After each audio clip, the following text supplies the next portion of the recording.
So, welcome to this session, which is about climate justice and the path to zero carbon. And we had one additional panelist who made it to London but is sick in bed and therefore sends his regrets. I will try to channel a little bit of Jeremy Grantham as we have the conversation, since we will miss some of the very, very striking, interesting things that he otherwise would have said. I also, by the way, almost didn't make it. Walking around in Oxford the past 2 days, I got a very bad sunburn in April. And but today there's clouds, and I will bring out a snowball. Who knows? Now, we have really extraordinary people here. And before we kind of launch right into it, I should also, of course, tell you who I am, along with my partners, 2 or 3 of whom are in the room. I make investments for Jeff Skoll and the Skoll Foundation. So in Jeremy not being here, I've also lost my fellow investor and co-investor. And I had, by the way, on Tuesday, there was an event, Skoll convening, and I was put on, we debated with 2 others the impacts we were having in smallholder agriculture. And my colleague Alan and I were debating against Willie Foote and Andrew Young, and we lost. But in trading names, calling each other names, Andrew at some point said, "You're a hippie capitalist." So I kind of like that, having grown up in Berkeley. So I think I'll stick with that I'm a hippie capitalist.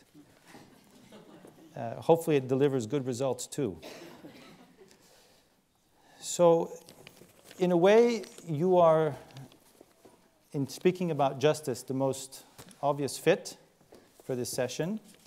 And so maybe we should start with you, President Robertson. You, of course, you were President of Ireland and UN High Commissioner and an elder and have been here a number of times. And we've had, in the past, the Skoll World Forum has had another politician, Al Gore, who really found real moral authority, real credibility after leaving office in climate change. By all accounts, you've always had tremendous moral authority. I think at the forum there's many people who don't necessarily think of their politicians as their friends, but you've been a great exception to that. But I still think it would be important right at the start of this session to hear a little bit from you, how you came to making some of these incredibly strong, striking statements about climate change and how important that is to human rights and justice. Okay, thank you. And could I first of all say I am really delighted that this particular session is taking place, because it captures exactly where my passion and my thoughts are at the moment, both climate justice and how we get to zero carbon fairly, equitably, and in a way that actually eliminates poverty, absolute poverty from our world. It's an incredible challenge, an incredible opportunity. And I'd like to thank Jeff Skoll in particular, and I know his family are here as well, because climate justice and carbon aren't necessarily the most sexy titles in the world. And the fact that so many of you are interested is also very encouraging, because these are difficult issues and we really need to think about them. And it's true that I didn't come to the climate issue either from a scientific perspective, or even when I was practicing as a lawyer in Ireland for a long number of years, I never practiced environmental law. And I have to be very humbled in a way, because I served as UN High Commissioner from 1990 to 1997, and I never, in fact, mentioned climate particularly, peripherally, because I knew there was the UNFCCC dealing with it. But I didn't make the connection. It was after that, when I went to New York, and I decided to pioneer how you work as a small NGO on economic and social rights. And we decided to work in African countries. So on right to health, on women, peace and security, on even on decent work issues and on corporate responsibility. And because we were very small, I was also honorary president of Oxfam and I had a couple of other connections. We would go to countries very often for events organized by somebody else or just being able to get to the point of making bringing the message. And everywhere I went in Africa, I was hearing the same kind of sentence, which was beginning, oh, but things are so much worse. And when I listened, it was, we no longer know when the rainy seasons are going to come. We've never had a situation before where we had these long periods of drought and flash flooding. We don't know. Things are out of our experience. That's what women were telling me, women farmers. That's what heads of state were telling me. Ellen Johnson Sirleaf was saying, growing up in Liberia, I knew to a week when the rainy seasons would come. Now, I can't tell. I can't mend my roads. You know, and the impact was enormous on what I fundamentally saw as being so important: human rights. Rights to food and water and health and safety, and because people had to move, and life itself and shelter. And that nobody seemed to be seeing climate in this particular way. So before I finished my work with Realizing Rights, we had begun to talk about climate justice. I managed in Cancun to capture the idea that there were 3 women who were chairing 3 conferences in succession, even though the climate world is quite male-dominated. Connie Hedegaard had done it in Copenhagen. Patricia Espinosa was doing it in Cancun, and Mighty Mashaban was about to do it in Durban the following year. So we got those 3 women to help us to form a troika of women leaders on climate. And we basically brought out the fact that if you undermine very poor livelihoods, then it's women who very often have to pick up the pieces. They do a lot of the farming. They have to put food on the table. They have to keep their communities together. They form groups to do it. They're the resilient ones, and so we need women leaders also to talk about this. And I established my foundation in Dublin, and I must say, and I haven't said this publicly before, I didn't intend to call it the Mary Robinson Foundation Climate Justice, but I'm on the Mo Ibrahim Foundation for African Leadership. And Mo took me aside one day and he said, you know, if you're establishing a foundation, Mary, and you want it to be about human rights and justice and climate change, just put your name there. And, you know, I think it was wise advice. So we do link human rights, development, climate change with a very strong gender dimension. We have principles of climate justice which are on our website, which we actually live by. You know, each piece of work that we do, we link it to at least one of our principles. And I think the world needs this approach, because where are we now? We're in this year of 2015, probably the most significant year for climate and development that I can remember. And we have 3 big events coming up: the Financing for Development Conference in Addis Ababa in July, the Summit on Sustainable Development Goals in September in New York, and then the Climate Agreement in Paris. But we're not hearing the kind of leadership at the political level that is taking sufficiently seriously the science. And our foundation has a very good thought leader who's a scientist, and she makes it clear that we cannot talk about climate justice unless we are true to the science. And therefore, we have to ensure that in everything that we do, we take cognizance of how serious the situation is. And we brought together, during last year, together with WRI as part of a climate justice dialogue with the World Resources Institute in Washington, we brought together some high-level advisors with very broad perspectives from different parts of the world. And they encouraged us to look at how we get to zero carbon the climate justice way. Because they said, if we're going to stay below 2 degrees Celsius, then if we want to have the best chance of doing that, we have to get to zero carbon by 2050. Not zero all emissions, there will be other emissions, there's agricultural land use, whatever, but zero carbon by 2050. Otherwise, our chance of staying below 2 degrees Celsius becomes much less likely. I hadn't heard that spelt out quite so clearly before. It's now becoming more the language that we're hearing. What does that mean for very poor countries? And we learned actually that we commissioned a study, and we learned that, of course, the very poorest countries don't have an emissions problem, they have a development problem. They need to develop. And we're asking them, the world is asking them in a sense, to develop in a way that no country has developed. We all developed on fossil fuel.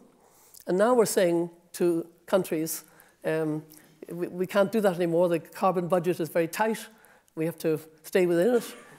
And so the challenge for developing countries is to develop, as they must and they should, without emissions. The challenge for the developed countries, those who have been responsible for the problem as well, is to be much more serious and ambitious about cutting emissions, about energy efficiency, about putting a proper price on carbon, doing all the things that need to be done. And the price for large emerging economies like yours, Tasso, is that you've got both problems.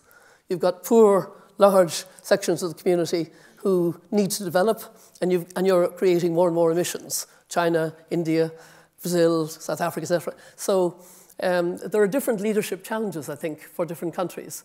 But it's not an easy issue, but somehow we've got to get the idea across that with the Sustainable Development Goals, every country is going to be in a new situation.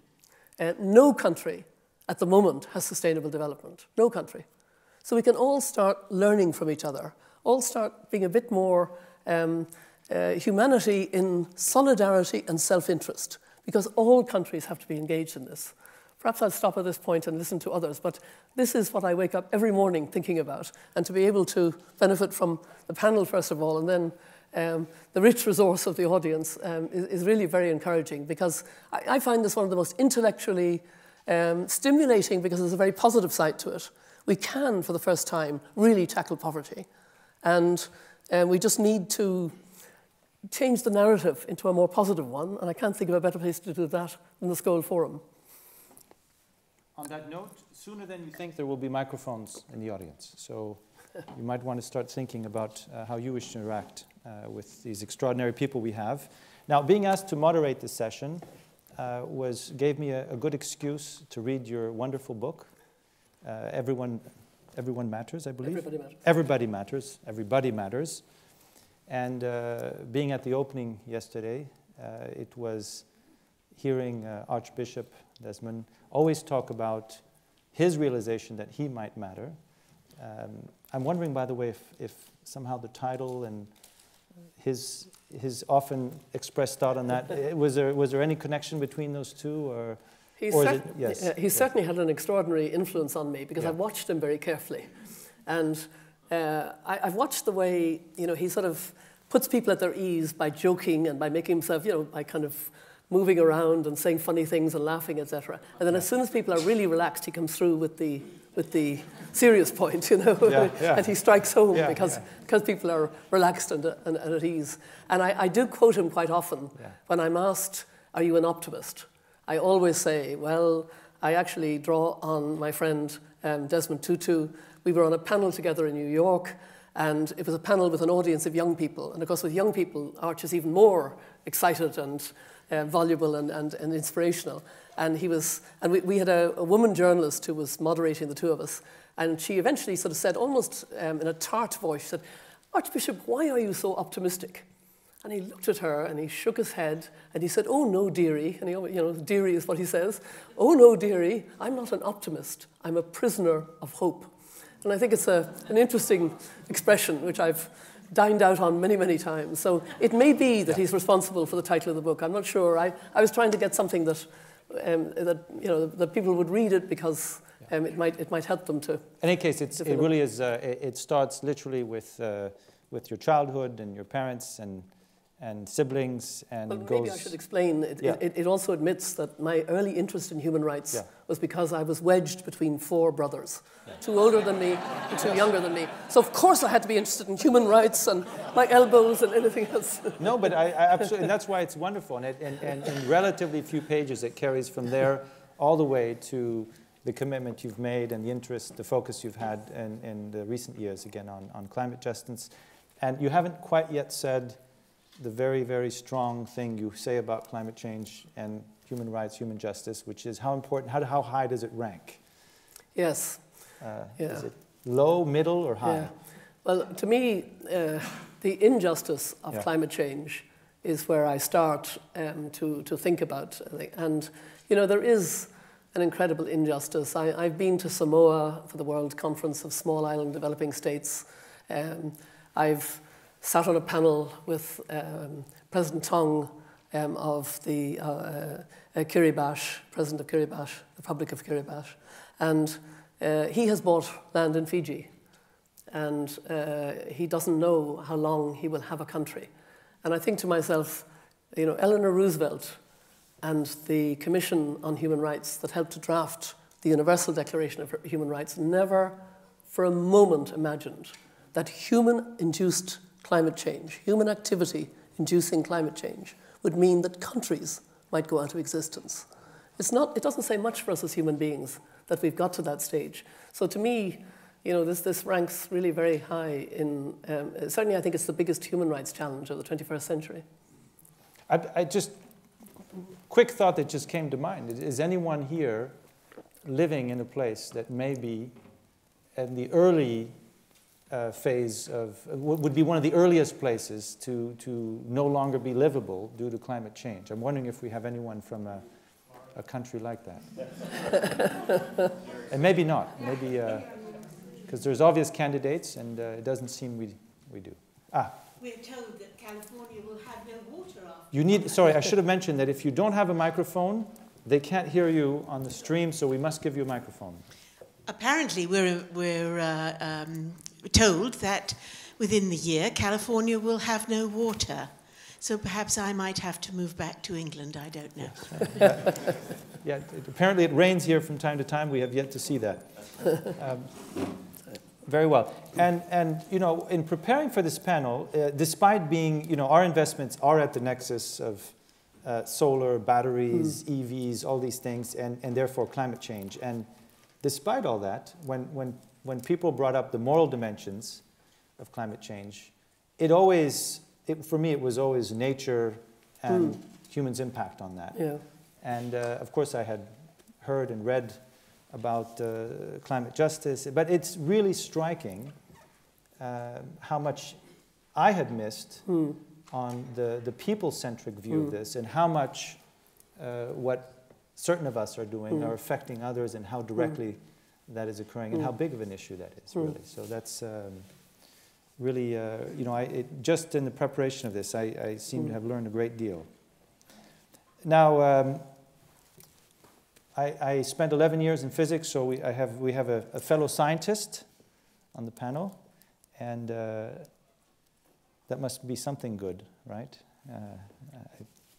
I always, growing up an academic, it's wonderful to be around someone also who has a deep scientific background, and you've done a whole range of things, but of course you were chief scientist, and you all the way back to being the dean of the Department of Chemistry and many other things, and today you are the UK's representative on climate change.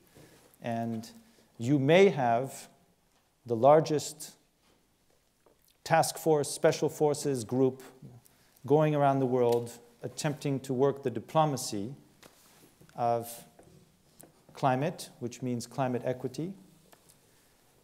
So let's start off with that, and maybe you can give us a quick update on what's happening in these incredibly difficult, complex negotiations, and is there some way to understand climate equity that's workable, that's realistic, that's going to lead to something? Maybe you could give us some thoughts that are practical and useful and timely. Thank you. I'm going to start by connecting with what Mary has just said. The moral compass that I developed as a young man is entirely attributable to the chap who's honoured in this stadium. I'm a South African, born, bred and educated, and it was my commitment to his programme. He was not on Robben Island at that time. It was my commitment to his programme that actually led to an argument with the government which I lost, and so I was kicked out of the country. And so I'm saying that because you're introducing me as a scientist, but I take the science objectively, and then I'm using that moral compass to use all my energy to see that, that we can actually manage what I consider to be, and Mary describes it well, I'm going to say the greatest existential challenge our civilization as a whole has ever had to face up to. And this is a great challenge for us because it's not up to one country, let alone one person, to deal with it. We're all in this together. It's a collective problem. And so when you ask me about this big diplomatic effort that the British government has put into place, I have 80 full-time climate attachés in our embassies around the world working with me on this project, together with the ambassadors. I mean, I need to take you back, if I may, to a piece of my own personal history. So I was, as you say, head of chemistry at the other place, Cambridge. Forgive me for that. And I was parachuted into government as chief scientific advisor, and that's the way we do it in this country. Churchill first had this idea and took head of physics from Oxford, and you're just pulled in, and that's it, that's your job.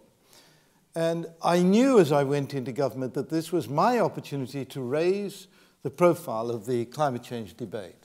And I had the opportunity, therefore, because I had the ear of the then British Prime Minister, Tony Blair. And in my first period, foot and mouth disease breakout. And for 3 months, I was on television and radio every day explaining what we were doing to bring this under control. That is entirely connected with my ability to influence the Prime Minister, because we brought it under control in the fastest period of time possible, and the Prime Minister was heading towards an election at that moment. So I was given a lot of his airtime after that. And so when I said to him what I've just said, this is the biggest challenge, he took it very seriously. I produced documentation for him, which he took away for a summer reading. And out of that came the notion that when we were in the presidency of the G8 in 2005, the meeting was held up in Gleneagles in Scotland. When we were in the presidency, we would put climate change openly and clearly on the agenda as the item. We then subsequently decided to add Africa, and I was heavily involved in that discussion. And it is, interestingly enough, for the reasons that Mary has given, that this is a problem that is going to impact on developing countries even before it will impact on us, for the simple reason that they didn't have the money to manage their way out of it. And so all of this leads up to a conversation or two that I have with the Prime Minister, which goes, let's not negotiate in the usual way. Let's do and declare what we're going to do, what we think is necessary. And so the emergence of that policy, which is we will reduce our emissions by 80% by 2050. I'll talk about zero carbon in a moment. That became the world's first major policy statement on climate change outside the negotiations. Right? So then I was able to go and sent by the Prime Minister to other heads of states to say, this is what we're doing, what will you do? It's an entirely different form of negotiating. And that was really a big part of my activity in the latter part of my time as Chief Scientific Advisor with Blair and then with Brown. And I think during that period, we understood this to be the biggest diplomatic challenge of our time. So focusing it as a diplomatic challenge puts it into the Foreign Office. And so in that time, we built up the climate attachés. But let me also say what we did at Gleneagles.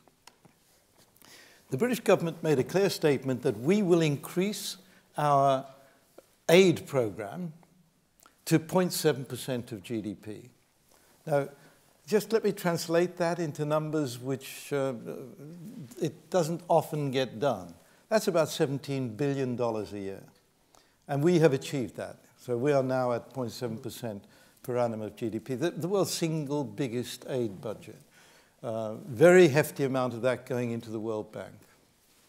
Now, what that means is that we have at our disposal an annual sum which can really make a difference. But I just want to say this. The key part of our development program is putting together development and climate resilience. We see little point in having a development program which isn't robust against future risks. And so we build into that development program that part of it. And then to say one more thing, we also set up an international climate fund. Now, you will have heard that there's a green climate fund, which is based in Seoul, which is the global climate fund that all countries are asked to put into, or all developed countries are asked to put into. That's now standing at $10 billion. The British International Climate Fund is $5 billion. That's ours alone. Right? So, and we've put 1.2 billion into the Green Climate Fund. So in terms of the British government actually showing that it is delivering on that statement that this is our biggest diplomatic challenge, we are putting our money where we think it should be. The ability that I have when I'm negotiating is then attached to this weight of capability of delivery. So if I can just say, for example, I don't want to elaborate because I believe over breakfast you discussed forests, but Britain led the way talking to Germany and Norway to establish the New York Forest Declaration. Now, the New York Forest Declaration is as important as the zero carbon. What that says is by 2030, we, the countries that sign up to this, are committed to reaching zero deforestation of natural forests by 2030 and a reforestation program which would have reached the size of India by that time. Now, you may say that sounds a bit far-fetched. I'm going to say it's necessary. We have such a big problem on our hands that we need this. And then the other side, so the British government has already spent £500 million on that program, and by this time next year we will have spent another £500 million in funding through the World Bank, but also in bilateral agreements with different forested countries. We've now got 41 countries signed up to that agreement. So this is all part of the negotiations in the sense that it comes under the title of RED+, but it's outside the negotiations. We're doing this through bilaterals and multilaterals outside the negotiating process. This is part of influencing people to take on board the challenges we're talking about. Now, if I can just roll on a little bit more. I've set up 3 programs since I rejoined government, one of which is on climate risks. So we're looking at climate risk from a different point of view from the Intergovernmental Panel on Climate Change. But the important thing about this program is we have experts from the United States, from China, the lead expert is here today, from China, from India, and from Europe. So we've pulled this team of high-level experts together, and we've had meetings in all 4 areas. The first meeting in Harvard, then in Beijing, and then in Delhi, and then the final meeting was this week in London. First thing, may I say, thank you to the Skoll Global Threats Fund for contributing towards that work. That was an essential part of it. Now, what is the outcome of the understanding from this? Well, one bit of it, if I can just give you that. Sea level rises. Big threat to China. Now, you think of China as this big country that has got a big hinterland. Why would they be worried by climate change? Well, Shanghai sits on the Yangtze River, and it's threatened by storms at sea, floods down the river, fluvial flooding, and rising sea levels. They can see immediately that the challenge gets bigger and bigger. But right along that eastern coast, there's about 400 million people living in that vulnerable state. So somebody shouted out Florida just now. People in China were shouting out, what about East China? And we look at rising sea levels as a major threat now. Why do I say that? Greenland ice, if all of that ice melts, sea levels rise by 7 meters, and 80% of our global cities go underwater.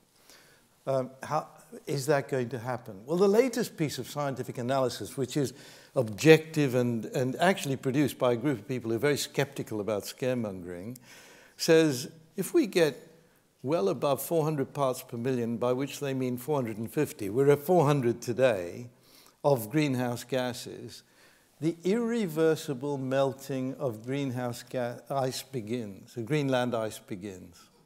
The irreversible melting. Right? So that's happening because it's melting by forming lakes. The lakes absorb heat more quickly. That's a positive feedback, so the melting goes faster. How long will that take? Well, the scientists are not able to say. Is it 100 years? Maybe. Is it 2,000 years? Maybe. Right? Well, think about that. Would we take a 1% risk on losing Greenland ice over 100 years? Surely not. So there's a big sobering idea coming through all of this that we have even perhaps underestimated the nature of the risk. Now, of course, we are having to go to net zero carbon dioxide emissions. We have to stabilize the amount of greenhouse gases in the atmosphere. And then the question becomes, how quickly can we do that? And so another piece of the program is to look at how we can produce electricity cheaply from renewable sources. Yeah. So combining renewable with energy storage, with smart grids, so that around the world, everyone would go down that route. And so we have a joint program beginning to emerge now, spending about $15 billion a year, which is peanuts compared with the overall energy budget, which is trillions of dollars, on achieving that objective. We're partly there. The feed-in tariffs of Europe, begun in Germany in 1989 to encourage people to put photovoltaics on their roofs, has created a market for photovoltaics. And the price has come down from $70 a watt to install. Today it's $0.6 a watt. I had to check before coming here because it's falling all the time. And below $1 a watt, you're competitive with coal. So what we need is now to focus on delivering cheap storage, cheap grids to crack this problem. 620 million people in Africa without electricity, mostly living in small villages where extending the electricity grid would be extremely expensive. We can deliver, and we're beginning to deliver through our aid fund to those villages using solar energy cheaply, energy storage and microgrids. So it's not just negotiating, is what I'm saying. It's influencing at every possible level so that people aren't pointing the finger at us and saying, you created the problem, what are you doing? We're trying to come through that discussion with as clean hands as we can, saying, yeah, we're doing everything we can, please join us. And I want to remind governments that at that meeting in Gleneagles, all of the G8 countries committed to going to 0.7% of GDP in aid. Britain is the only one that has achieved that. May I just ask a quick question? You mentioned that you'd come to the zero carbon, and it is carbon, not all emissions. So I'd just be interested in, because it seems to us that that's the only way to be relatively sure that we can stay below the 2 degrees, and it has the merit of being simple, zero carbon by 2050. Right. So let me say why it was that I persuaded Blair that we should reduce by 80%, not 75 or 95, by 2050. At that time, we thought to stay below 2 degrees centigrade, we need to be emitting around the whole world 18 billion tons or less of carbon dioxide. We're currently at about 36 billion. So to get to 18 billion in an equitable way, and I come to climate justice, it means you divide by the number of people in 2050, which is 9, you get 2 tons per person as the maximum allowance, which we believe each country should have, and that's part of the program I'm taking forward in all countries. So Britain's 80% reduction brings us from 10 tons per annum in 1990 to 2 tons per annum. And now Mary's saying, so why didn't you say 0?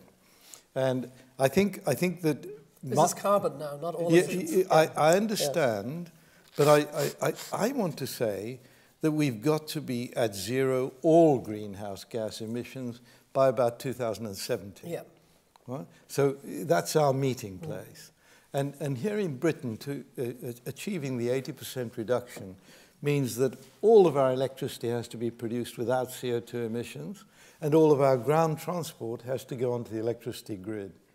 So we're already, even at 80% reduction, having to go quite a long way towards that. But by all means keep the pressure on us to go from 80 to 0. But I think the reality is that the ability... I was invited to make an address to the Indian Parliament, and that was quite unusual, because they wanted me to interpret what I meant when I said you should be at less than 2 tons per person. They said, well, we're going to be 1.5 billion people. Do you really mean that? And I said, yes, that's equitability. We're just going per person. They come and address the Parliament.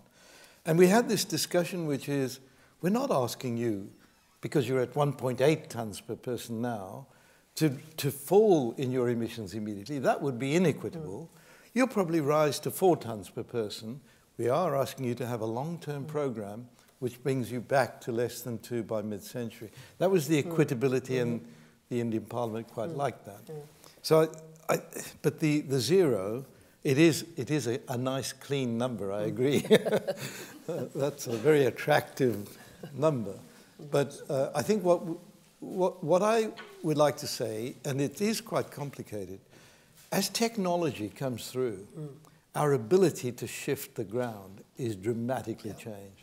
So achieving cheap electricity, cheaper than fossil fuel electricity, using that combination of renewable storage and smart grids, which I believe is going to be done by 2020 in sunny parts of the world, and for the rest of the world by 2025, achieving that is going to make it a whole lot easier. It's a game changer. Yeah. Right. So, Sir David, leading by example, you've also given us a working definition of climate equity. You said 2 tons per person. Too much. And I don't we'll get to you, and you can repeat that. And we also have to talk dollars, because you said 0.7%. I was just wondering what 0.7% of the United States GDP would be, and how far off they are. I don't know. By the way, do you know how far off they are? You're about 0.25. 0.25, so 3 times off. Okay. And President Robinson, you can now say whatever you want, because you're no longer working in government. And you still are. I am the special envoy of the Secretary General on climate change. But he's allowing me to do it the climate justice way. That's right. That's right. So you all have some constraints. But so, and sometimes there's a working version of what the formula needs to be, and then one can be even bolder because things start to fall into place.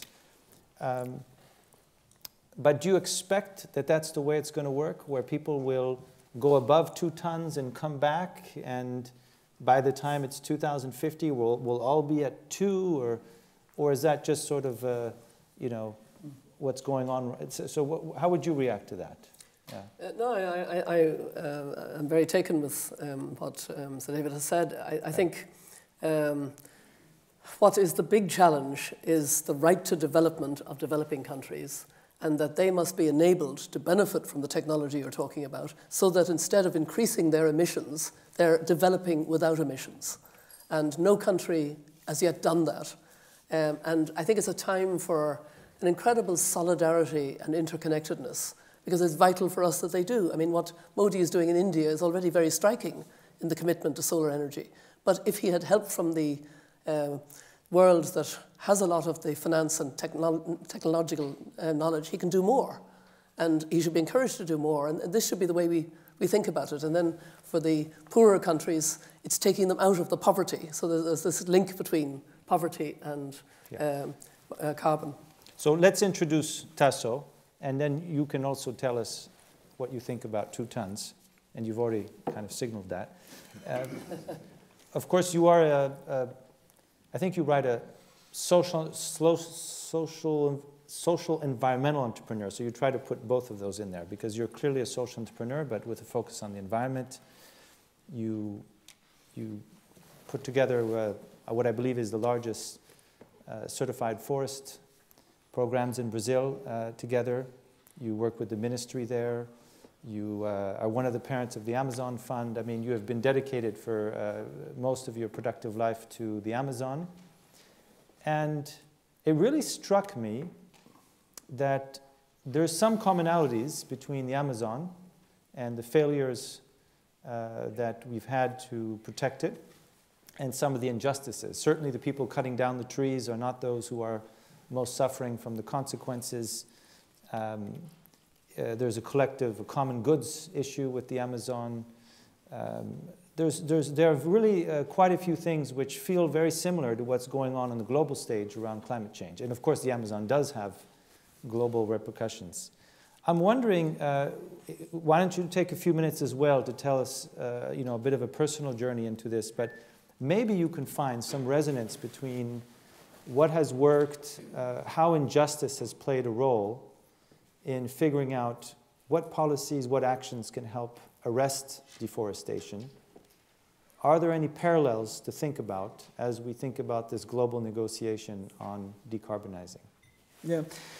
So just make a correction. I don't think that the majority of my time I have been working in the Amazon. It happens that on a specific period, I was really involved with the Amazon, which was the time that I was eventually working in the government. I was chief of the Forest Service, and one of my tasks was actually to co-coordinate this effort to decrease deforestation in the Amazon. And that was specifically in the Amazon. There is a long journey, basically between 2003, 2008 was the big thing. It's something that was built on the experience that we have from outside of the government, and actually going to the government and have this opportunity to, okay, now we are here. How about if we use everything that we were dreaming to do now from inside? So I used to say that we're basically applying technologies and ideas that comes from our previous life on the civil society. And actually this would not be possible without the participation of different groups doing different stuff on civil society, like the Amazon, which is here, which is one of the social, on the Skoll awardees that work on monitoring and stuff like that.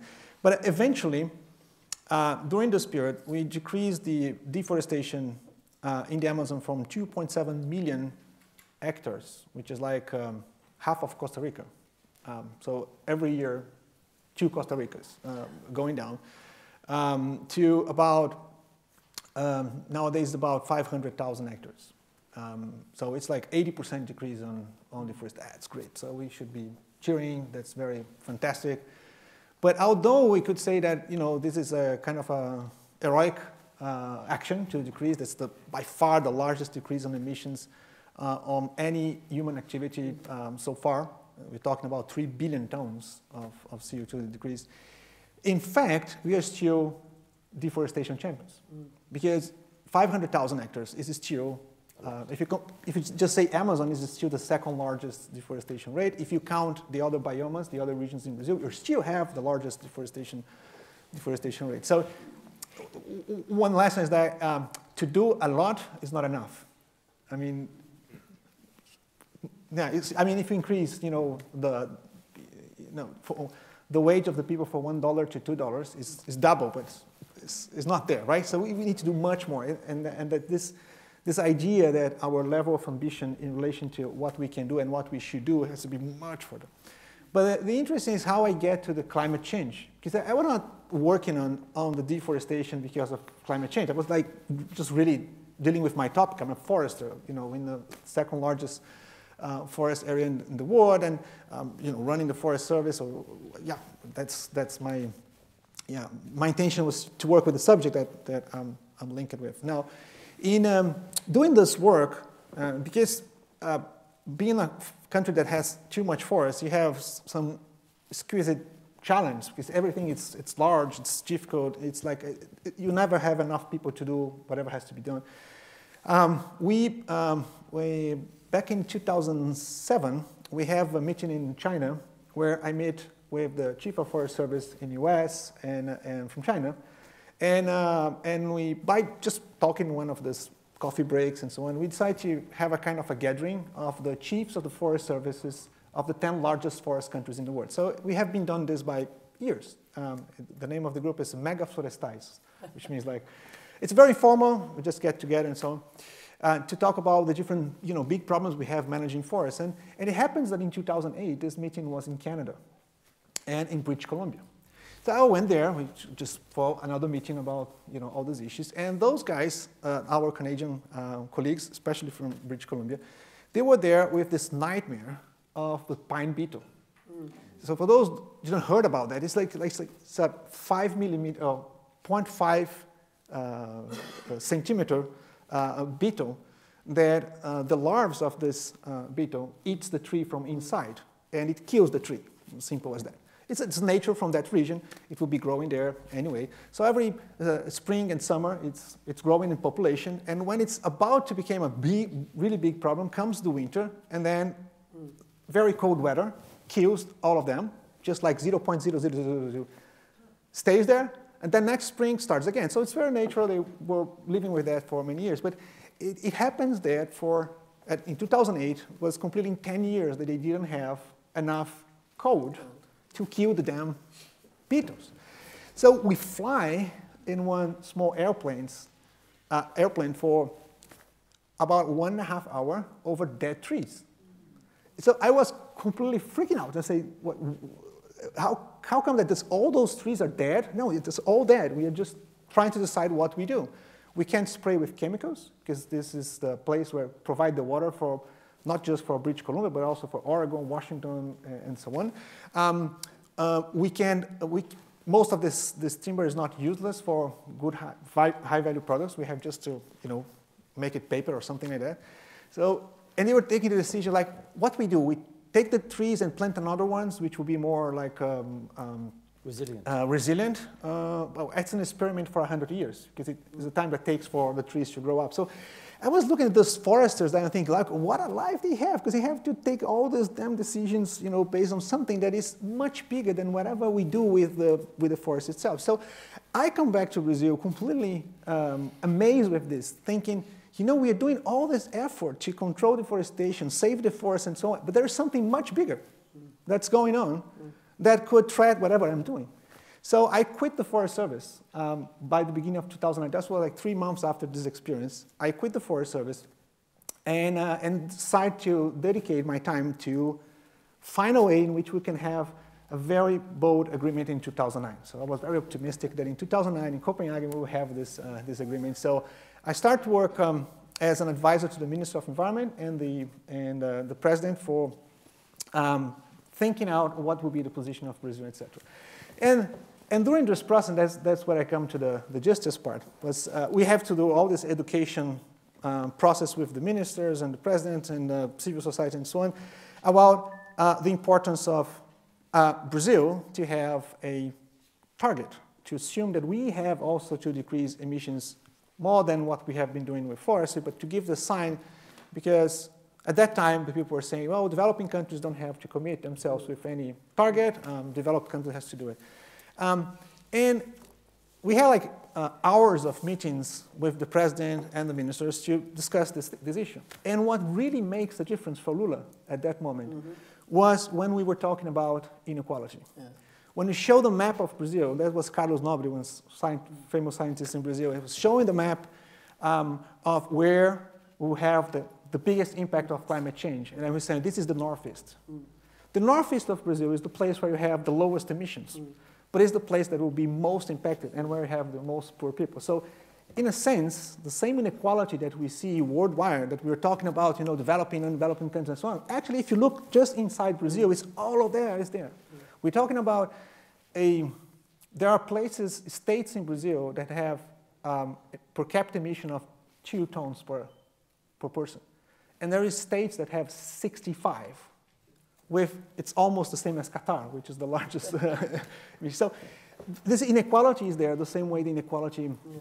So I got this sense that this is what captures the mind of some of the decision makers, because it's all about justice. And the same way, it was important for him to hear that this is happening worldwide also, that in certain places in Africa and other places, they will be really affected if we don't change. And then we show this interesting number, which is, for many people may seem a surprise, but the emissions of greenhouse gases in Brazil, the average per capita emission, it's higher than the average of the world and has always been.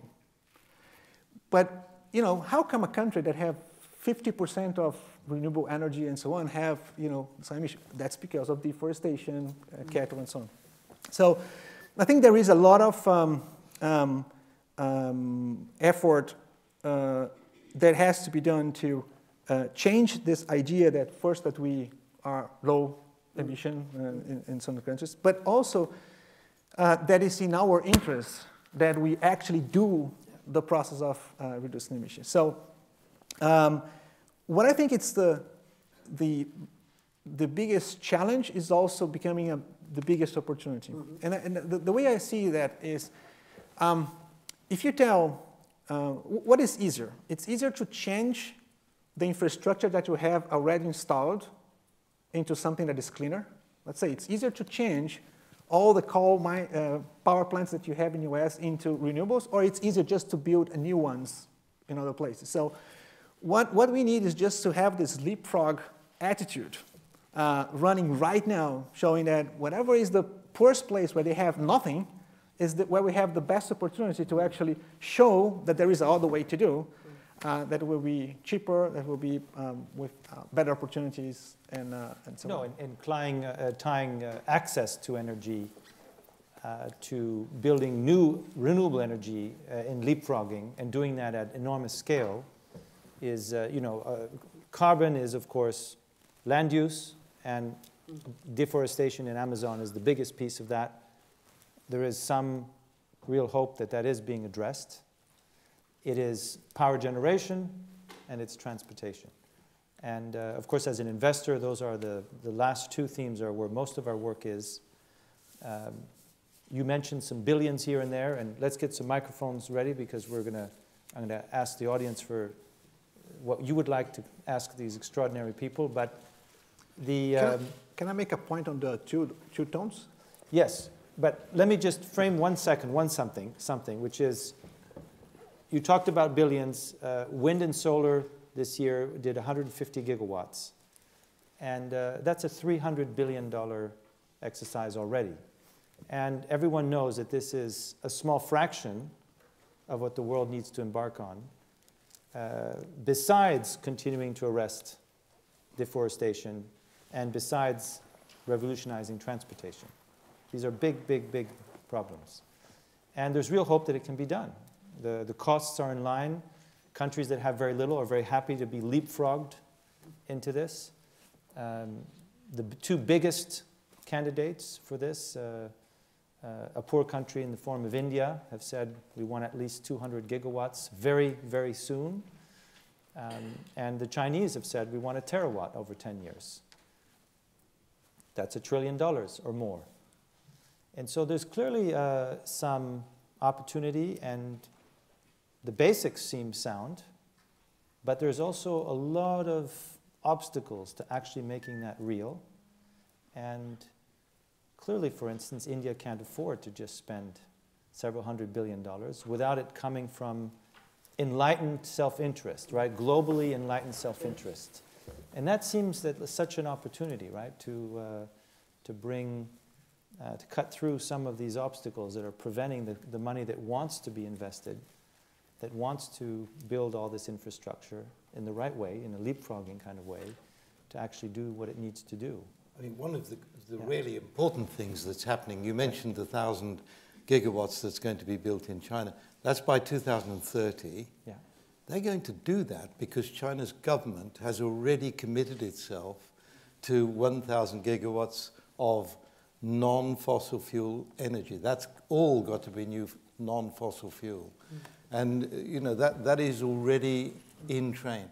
That's a very important factor because the learning process in doing that is going to spill over into all countries. And the good news is the Chinese are awash in their own savings and don't necessarily need the rest of the world to finance it. But the rest of the world doesn't have $1 trillion. The developed world has $1 trillion and could probably happily earn its way over 20 years into having built that infrastructure for others. But there's very, very strong obstacles to that money flowing to repower India, repower Africa, and many places. When I say repower, power in some ways for the first time. and 0.7% of GDP. solve many other topics. If Jeremy had been here, he would have compared the problems, the injustices we face here with fundamental failures of capitalism. And he would have said, human beings are not just rational actors. We're tribal and we're even altruistic at times. We believe that corporations are human beings. They're not. And whether it's in a tremendous diversity of different political systems, what we loosely call capitalism, which is the dominant mechanism everywhere in the world, results in very, very similar behavior of corporations everywhere in the world. And if you were to think of them as human beings, they would be acting as sociopaths. And he would have said, the most important thing we need to do is to stop these incredibly important actors from acting like sociopaths. How can companies ignore that their core business is completely incompatible with everything that science knows about the next decade or two or three of what the world needs to do? How can, human beings are not able to do that, but companies are able to do that. And I have 1,000 questions, but I think we should get a little bit of, let's get 2 or 3 from the audience, and then we can come back and put that into our comments. Why don't we start with you? Yeah. And please wait for the microphones, and for everyone's benefit, even though we know who you are, why don't you tell everyone and ask your question? Oh, yes. Qie from Brookings Tsinghua Center for Public Policy. Well, first of all, to answer your question, 0.7% of US GDP, that's $10.5 billion a year. So if indeed that number is committed, so that is more than already the currently, the Green Climate Fund is needed for, that's 10 billion. I mean, no, you're way. I think you're missing at least 1 0 on that. Right. No, I'm just 10. What's the GDP? That's excuse me. That's 100 billion, 105 billion dollars. Yeah. Excuse me. 105. That's already more than the is required for the Green Climate Fund. My question to our panelists is: now we're moving to Paris, and we're having very big difficulty on the financing issue. And I would like to see if our panelists can comment on what they see for the climate financing. And also, if you would, to also comment on this South-South cooperation on financing, how that is related to the Green Climate Fund. Thank you. Very well. And let's take 1 or 2 others, and then we'll try to address it. Remember those questions and go after them one by one. Please. Yes. Hello, I'm Naveen Singh Kharka, environment reporter with the BBC World Service. My question is for Sir David King. You mentioned $5 billion out of $10 billion with the Green Climate Fund. And the Green Climate Fund, the board refused explicitly banning the investment in fossil fuels recently, and there was massive criticism. What do you have to say on that?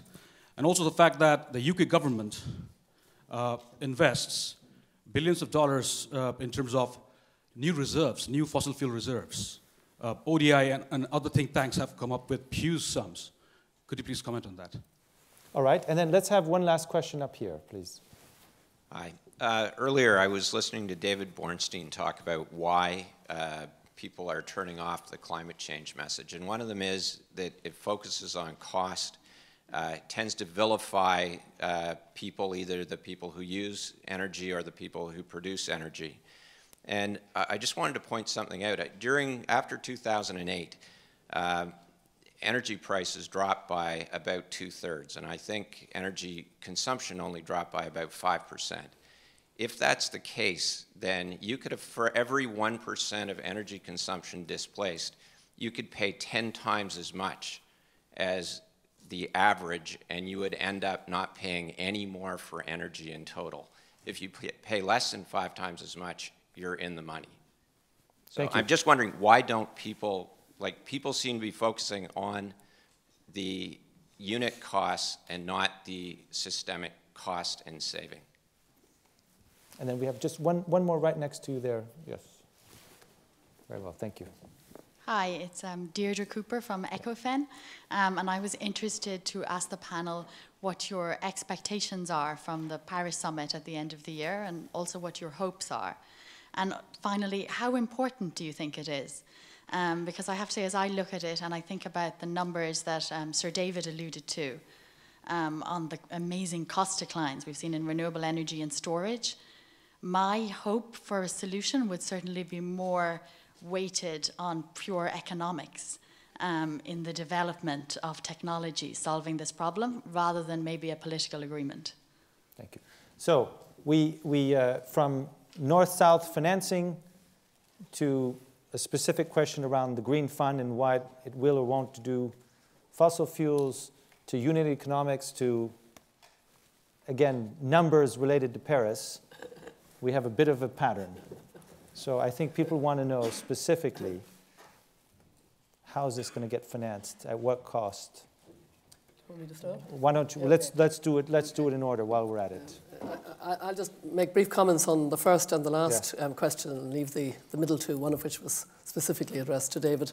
I'm glad that, in a way, that you raised the question of financing, because I think there is a real concern, partly because the first of the three major conferences is on financing for development in Addis Ababa. And I think it's going to be vital that there is more serious evidence of serious thinking about additional money.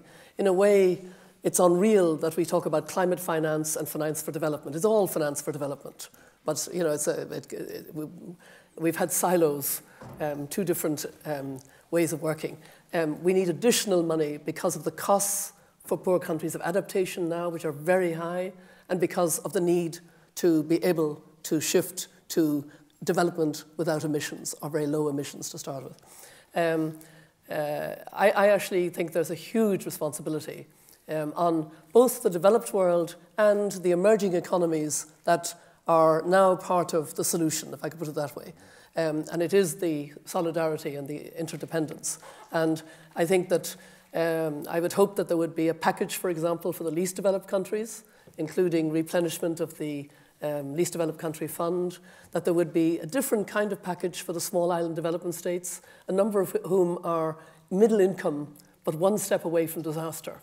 And they really are one step away from disaster. So they need a kind of insurance against risk type support. And that we'll see visible evidence of, you know, that affects quite a large number of countries, and that we see some of the recommendations in the report to the Secretary General on Finance a couple of years ago. They've all been shelved. They should be actively revisited, as well as commitment, and I do agree with David, more pressure for the 0.7%. On the last question, expectations for Paris and hopes for Paris. I like the way that's two separate things. Maybe I'll combine the hope and expectation. I think it's important. I think we will get an agreement in Paris at this stage. I think there's a lot of political will that we need to get an agreement. I like the way the French are approaching the idea with the 4 pillars. So there is the framework agreement itself, to be fair and binding. Then there's the band that includes all the intended nationally determined contributions by countries all over the world that have to submit their INDCs. And then the 3rd pillar is the finance and technology. And the 4th pillar is all the other important things that are happening, whether it's forests, whether it's cities, whether it's sectors taking steps, etc.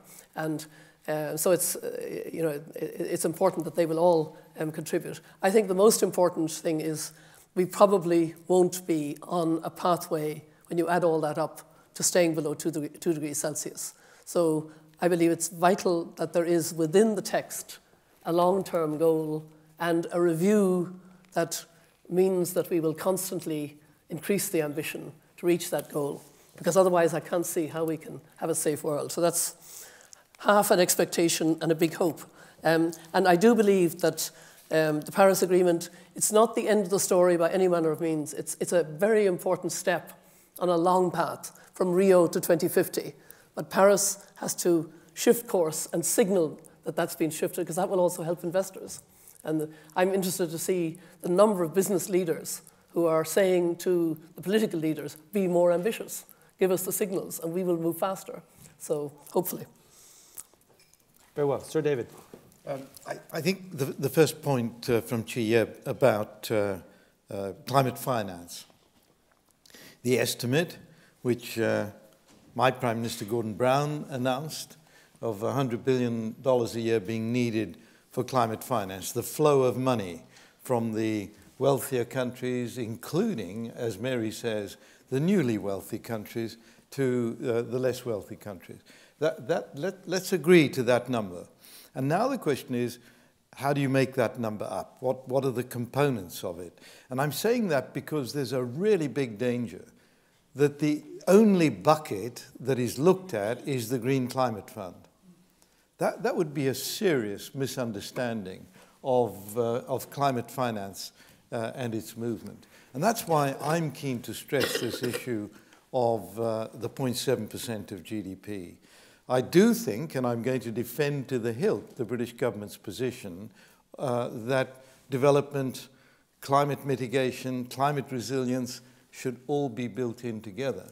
And I'm including climate mitigation there because in many countries we're already seeing real advantages in leapfrogging into these new low-carbon technologies. So moving that agenda forward means that it's rather difficult to unpick. I asked our Department for International Development if they could unpick the amount of the budget, the $17 billion a year, into a climate amount, and because that would be useful in my negotiations. They said, we don't even want to go there. And I understand why they don't want to go there, because the policies all overlap. Are we educating without excluding climate knowledge and so on? So I think that's critically important. We will, I think, if we can raise aid budgets, we will achieve the $100 billion. And yes, to your question about South-South, that's a key part of this process. So I say that because, frankly, the big development that has occurred in South America can very easily benefit Africa and other parts of the world. So I think South-South engagement in this process is critical and is not a given. So I think it's important that you raise that. The question of the GCF rules on what they fund and what they don't. So what I should have said at the start, by the way, I'm on this platform during a period of election in Britain for only one reason. We're in Purda, and I'm not supposed to be here, except for one fact: we have all-party agreement on climate change, right? But I've still got to sit here representing 3 parties that have all agreed to a statement on climate change. It's by the way, a critically important part of the British political system. So we have an Act of Parliament which institutionalizes that all-party agreement. And that's critically important. That means that there's certainty going forward. Private sector, very keen to see that certainty. And we have carbon budgets out to 2050. Out to 2028 at the moment. So I can tell you we will have reduced our emissions. Today it's 29%, 52% by then. But the question of a green climate fund supporting non-green ventures, within that framework, all I can say is that seems very odd, doesn't it? Vilify people who use energy. That point, energy efficiency has to be very high on the agenda simply because it's low-hanging fruit. The benefits of energy efficiency need to be pulled through by regulatory measures. It's difficult to see how purely economic measures are going to deliver the energy efficiency measures that are so beneficial. And then finally, expectations. I presume have to be rather short and quick on this. In 18 months, I've visited 53 countries on official visits. So I'm spending a lot of time working on this very problem. Very briefly, my expectation is that we will reach an agreement in Paris. The joint statement from China and the United States was a very critical path towards that. The fact is that Modi, in saying by 2022 we'll have 100 gigawatt of solar energy on the grid, and then a speech he made a week ago, we are going to lead the world on managing climate change. Modi is positioning India as good players on this. That's a major step forward. Brazil is still playing funny games over what its state of economic development is. But those funny games have been dealt with a very interesting and complex paper that has emerged from the Brazilian government. So I don't see, even the G77 groups that are very concerned about climate finance, I don't see any grouping or country that is going to block an agreement. It's not in their interest. How good will the agreement be? No, it's not going to be good enough to keep us below 2 degrees centigrade. I'm totally with Mary. And my worry is that the political appetite for action after Paris will disappear. I listened to comments coming from politicians saying, don't you look forward to the end of Paris so you can go and do something else? Beware that the dangers of the assumption that all these signatures on a document solves the problem. I want to keep emphasizing Paris is the beginning of a new game in which we've got an umbrella agreement, but bilateral and multilateral action is still going to be critically important. And the expenditure of a real sum of money on the science and technology to push the agenda is critical. You mentioned economics and technology. I do happen as a scientist to agree technology is key, but the technology costs money too. Very good. Tasso, did you want to? Okay, first of all, the finance. I think that for the finance, we had to think on something more simple and bigger. The 100 billion that we will have on green climate in 2020. It won't be green climate. No, I mean, it's like, no, I know that you're not saying that. It's like, I'm just agreeing with you. It's like, it has to be something much larger. I had to think completely out of the box on this. So I think the best things I heard during this last months on the debate is it's basically, you know, the subsidies on oil just in Europe alone last year was about somewhere between $400 and $500 billion, just in Europe. The one that has, you know, like the 40% decrease on emissions as a target and so on, for different reasons. But the price, as the price of oil is coming down, actually, this number will come down, right? Because you don't need all this money to make that. So either way, we could, actually now is a good time to put price on oil. Let's say for each barrel, which is $50 now, we say $2, plus $2 that goes to fund everything that we need. Well, it was $100 before. So how about we put $2 now, which is the price is going down? Or the other way around. We say, well, we don't need all the subsidies that we were needing because the price was so high. Just take this money and put to invest. That's the size of money we're talking about. Because, you see, last year the investments on renewables, like just wind and was like 300 something, as you said? 150 gigawatts of solar and wind is about 300 billion. The last number we said, $317 billion invested worldwide on that. That was an increase actually from the past, but it's still very low compared to the investments on oil that continues to happen. So we really need to bust this. That's actually not true. Huh? No, it's comparable. No, last year oil was almost 1 trillion. So, yeah. So, I mean, we'll debate it. But what I'm saying is that it's changing very fast, which is very good. But we have to find ways in which we put the burden on what is the problem. So, and I'm hearing this over and over, not just from scientists or think tankers, but now starting to hear from business. They say, put a price on oil or put a price on carbon, because then we know what's the value of this thing. It's better to plan, to organize ourselves, and so on. So I think we are in a point where we have to find a framework somehow into the agreement that we have a way to actually put this price on the table. That's one thing. But the other thing is, one of the best ways to actually move out from oil and later on to coal is that if we electrify the world.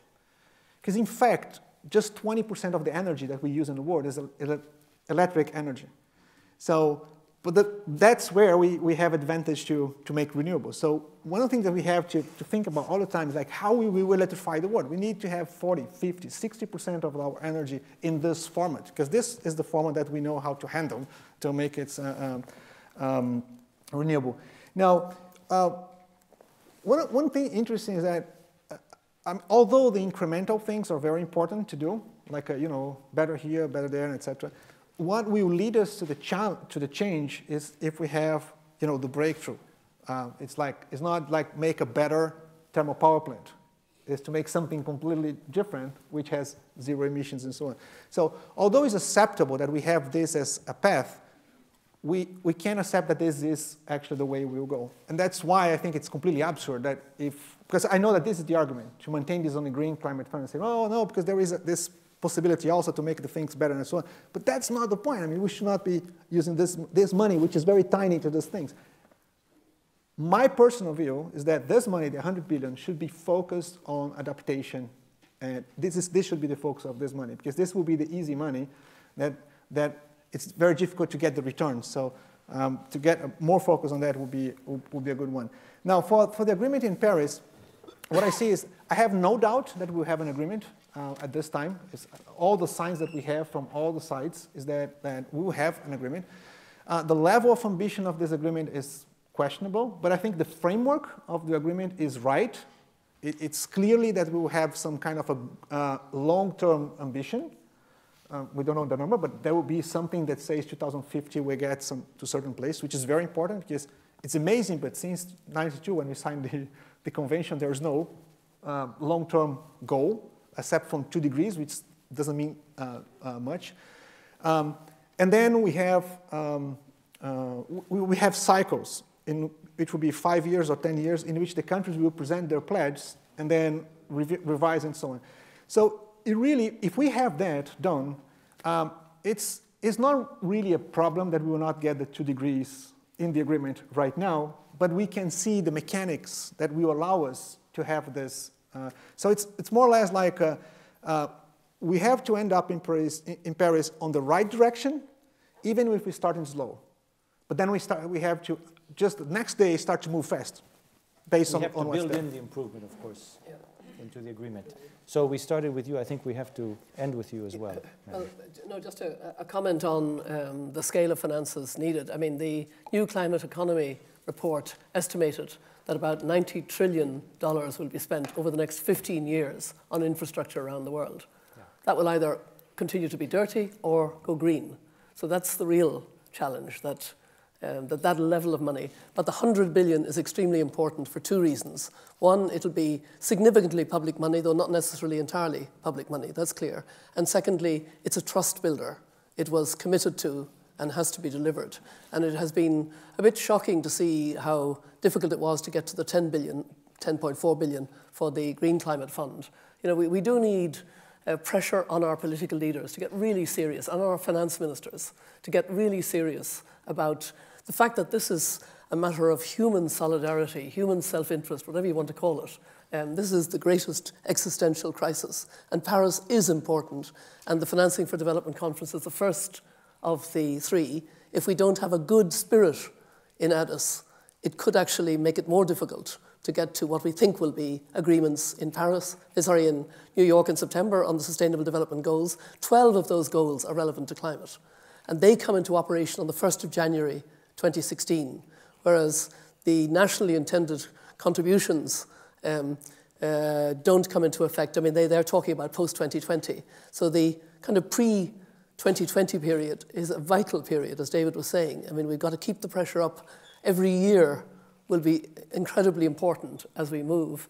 And if we can get some technological breakthroughs, and that would be enormously important, because it is a tough challenge to grow without emissions and to develop your people without emissions. And that's what we're basically encouraging, you know, the poorest countries to do and developing countries to do. And they're going to need a lot of support. And if I can just capture something from what you've just said that I think is so important, building trust between nations. Yeah. We're not going to manage this problem unless we can build trust.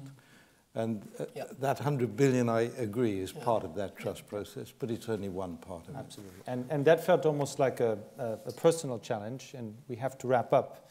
You know, as an investor, my colleagues and I, we have roots in the Silicon Valley, and so we've been fortunate that there's a lot of technology we can invest in. And I think that we know how to do, and we've from the Skoll Foundation and Jeff Skoll, we've invested about $500 million in technology and EVs and batteries and solar cells. It's really extraordinary. On the other side, we've been able to build some infrastructure at our scale, about $500 million as well. But if I look at $500 million of infrastructure we've been able to build, which is mostly solar and some water infrastructure, despite our focus on some of these developing countries, most of our investment has still occurred in the developed countries. Very simply stated, because when we go to India and we say, yes, Modi, we'd like to respond to what you're doing, and someone hands me a government contract in rupees with, you know, all kinds of sovereign and other issues tied to it, it's difficult. If we could actually build that infrastructure and sell the power and the other services needed to the people who want to pay for it, there is really no problem. It's not a fundamental, it's not an intrinsic problem, right? It's one of having to get through all of the obstacles that are real and have to be worked through in order to allow these enormous financings to happen. And of course, we are small, and that $500 million is very small compared to the $1 trillion, but there's a lot of people like us. And so whether it's the leading $100 billion that comes in a green fund, but whether it's also just working on reducing these obstacles. You still have $100 billion in the green fund, don't you? Yes, we still like that. Yeah. No, of course that has a special role, whether it's symbolic or otherwise, right? But it does seem that there's it's more so than it has been in anyone's memory. It seems realistic. It seems possible. And maybe there's some hope. It could change the world. Absolutely. Because the poor pay an awful lot for energy, for kerosene and for candles. And they pay it without realizing how much of their budget per week it's taking. Whereas if they can get support on the costs of the solar gadgets, whether it's clean cook stoves, whether it's lights, etc., and then they could pay off maybe even with an app for their telephone, because many more people have telephones now. I mean, the capacity to change the lives of 3 billion people rather rapidly is, I think, a huge opportunity. And there are many people, including a number of people here, who are already doing that, who are already working in villages. But also and slums. servicing the middle class, which already has ambitions greater than that, and are enormous users of things that will result in carbon, right? And so it looks like we're out of time, and so all we can do is thank you for gracing us with your thoughts.